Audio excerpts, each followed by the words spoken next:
The combat system in 2018's God of War and its 2022 sequel, God of War Ragnarok, is quite different compared to previous entries in the series. So here's how it works and why it's both a blessing and a curse. Instead, the combat in the newer games is much more akin to a rhythm game where you have to press and hold the attack button to build up your attack meter.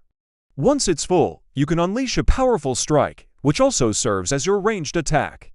Dodging and parrying are also incorporated into the combat system as well. And you need to master these mechanics to be able to defeat enemies. The lock-on button is also used in conjunction with the R1 and R2 buttons to perform special attacks and abilities. This new combat system has several advantages over the older one. For one, it's more engaging and requires more skill. It also adds a layer of depth to the combat by forcing the player to think about their attacks and how they were going to defeat an enemy. This is especially true when fighting against bosses where you need to time your dodges and parries just right in order to survive. The combat is also more cinematic and visually appealing. The developers were able to create some really cool-looking attacks and abilities that wouldn't have been possible with the old combat system. For one, it can be pretty punishing when you get it wrong.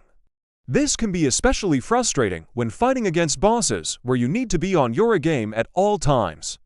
This is because you need to build up your attack meter before you can unleash a powerful attack. But perhaps the biggest disadvantage of this new system is that it just doesn't feel like God of War. The combat in the older games was fast-paced and brutal, and it captured the feeling of playing as an unstoppable force. The new combat system doesn't really do that. It's slower and more deliberate, and it just doesn't have the same impact. Despite these criticisms, I still think that the combat system in God of War Ragnarok is a good change of pace for the series. It is nice to see the developers experiment with different ideas, and I think that this new combat system is a welcome addition. But it is definitely not perfect, and there are some aspects of the older combat system that I do miss. What do you guys think? Is this a good change, or do you prefer the older combat system? Let me know in the comments below, and don't forget to like and subscribe.